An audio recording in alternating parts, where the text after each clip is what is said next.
Loin, très loin de là, il y avait un magnifique royaume tout couvert de neige, où un roi et une reine au cœur pur vivaient avec leur unique enfant, la petite princesse. Un jour, une très grande foire devait avoir lieu dans un royaume voisin. À cette foire, des gens, des marchands, des artistes et des caravanes étaient venus de sultanats lointains. Le roi et la reine partirent aussi joyeusement voir cette foire avec leurs filles et leurs servantes. Le marché était très animé et bondé. Partout, il y avait des lumières, des jouets, des bonbons et de la musique. La petite princesse fut très heureuse de voir tout cela. En se promenant, elle se fatigua et s'assit près d'une charrette magnifiquement décorée. Cette charrette était remplie de vêtements et de cadeaux, et la princesse, épuisée, s'y endormit. Pendant ce même temps, le propriétaire du véhicule et son convoi, sans se rendre compte qu'une petite fille dormait à l'intérieur, emportèrent ce chariot et repartirent vers leur lointain royaume. C'était fait. Personne n'aurait pu imaginer qu'une princesse se cachait dans cette voiture. Lorsque la foire prit fin, les gens s'étaient déjà dispersés, chacun prenant son propre chemin. Le roi et la reine pensaient que la princesse était certainement en train de profiter de la foire en compagnie de ses dames de compagnie. Mais quand un long moment s'écoula et que la princesse ne réapparut pas, tous furent pris d'une grande inquiétude. Des recherches furent immédiatement lancées dans toutes les directions, mais il était déjà bien trop tard. La princesse avait, à ce moment-là, déjà traversé plusieurs royaumes. Le roi et la reine étaient anéantis, mais le destin les avait déjà séparés. De son côté, la princesse se retrouva dans un royaume inconnu, où elle fut élevée comme une enfant ordinaire.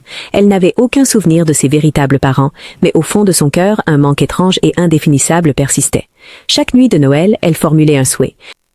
« Oh, si seulement je pouvais retrouver mes parents !» Par une nuit de Noël silencieuse, alors que la neige tombait doucement partout, la petite fille, comme à son habitude, leva les yeux vers le ciel étoilé et formula une prière sincère au fond de son cœur. « Ah, si seulement je pouvais retrouver mes vrais parents !» À ce même instant précis, le Père Noël, attentif, entendit sa prière la plus profonde. Le Père Noël décida alors qu'il ferait tout son possible pour exaucer le vœu de cet enfant. Le Père Noël, grâce à l'étendue de ses pouvoirs magiques, se met en quête de ses véritables parents. Il parvient jusqu'à un lointain royaume où un roi et une reine se languissent de leur enfant disparu depuis de nombreuses années. En cette même nuit de Noël, le roi et la reine, eux aussi, prient silencieusement pour leur chère fille. Dans le grand château, son souvenir reste encore très présent et vif aujourd'hui. Voyant tout cela, le Père Noël comprend alors que ce sont bien ses parents dont la prière est profondément liée à celle de cette petite enfant. Le Père Noël retourne donc auprès de la fillette et lui offre en cadeau un magnifique globe de verre, un globe de neige ou un dôme. À l'intérieur de ce globe, il y a de la neige qui tombe et un magnifique château y est construit. Devant le palais, le roi, la reine et une petite fille se tiennent tous les trois ensemble. Quand la petite fille secoue ce globe, la neige s'accélère. Elle le regarde attentivement, son cœur ressent une étrange attraction et elle dit, étonnée, « Je ne sais pas pourquoi, mais je dois absolument aller à cet endroit. » Le Père Noël esquisse un sourire, car il sait que ce globe n'est pas qu'un simple jouet, mais bien le premier pas vers le destin de cette petite fille. Tenant le globe de verre dans ses mains, la fillette le regarda longuement. Une étrange et profonde agitation régnait dans son cœur. Le lendemain matin, elle parla à sa mère paysanne, celle qui l'avait élevée avec tant d'amour pendant toutes ces années.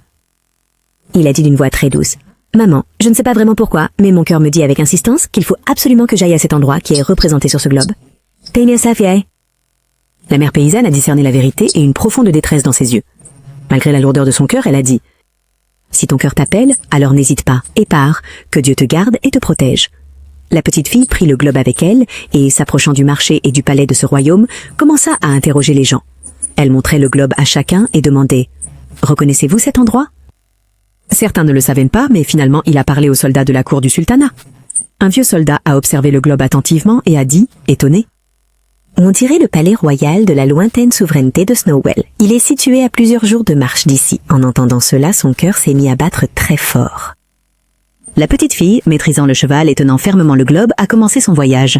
Le chemin n'était pas facile, mais à chaque pas, un nouveau défi se présentait.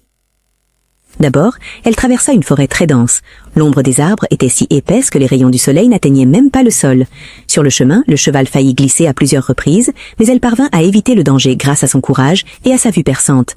Certains passages étaient si étroits qu'il fallut faire reculer le cheval. Après la jungle, elle devait traverser une montagne enneigée. La neige était si profonde et si froide qu'à chaque pas, la glace gémissait sous leurs pieds. À chaque pas, les sabots du cheval glissaient et le vent soufflait si fort que ses joues étaient complètement gelées. Mais la petite fille, en regardant le globe, puisait en elle la force et le courage de persévérer.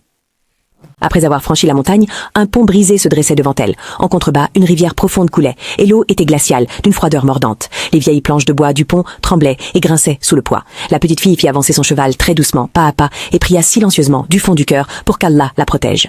Une fois le pont traversé, elle poussa un long soupir de soulagement, rit de bonheur, et une immense vague de joie l'envahit complètement. Finalement, après plusieurs jours de voyage, elle arriva près du château du royaume de Snowill. Dès qu'elle aperçut le château pour la première fois, son cœur se mit à battre plus fort, car c'était bien le même château qu'elle avait vu dans le globe. En arrivant aux portes du palais, elle toucha involontairement le petit médaillon doré qu'elle portait autour de son cou. Ce médaillon l'accompagnait depuis son enfance, mais elle n'en avait jamais vraiment compris l'importance. En voyant ce médaillon, son cœur fut envahi d'une étrange et profonde sérénité. Elle eut l'impression que c'était précisément cet endroit qu'elle avait toujours cherché, comme si c'était la destination ultime où elle était destinée à arriver. À cet instant précis, le roi et la reine posèrent leur regard sur elle. Dès que le regard de Malika se posa sur ce médaillon, elle s'arrêta net. Son souffle se coupa, car elle avait reconnu ce signe. Malika Bekhtiar s'avança. Avec des mains tremblantes, elle prit le médaillon qui pendait au cou de la petite fille, et, les larmes aux yeux, elle put seulement dire « ma fille ». Et c'est ainsi que des années de séparation prirent fin. Chaque nuit de Noël, la petite fille contemplait son globe, murmurant silencieusement dans son cœur. À l'occasion de Noël, des miracles se produisent et les souhaits les plus sincères du cœur peuvent être réalisés. Si cette histoire vous a plu, nous vous prions de bien vouloir aimer la vidéo, de vous abonner à la chaîne et de nous laisser un commentaire pour nous dire ce que vous en avez pensé. Votre like et votre abonnement nous donnent le courage de créer de belles et intéressantes histoires. À très bientôt pour une nouvelle histoire.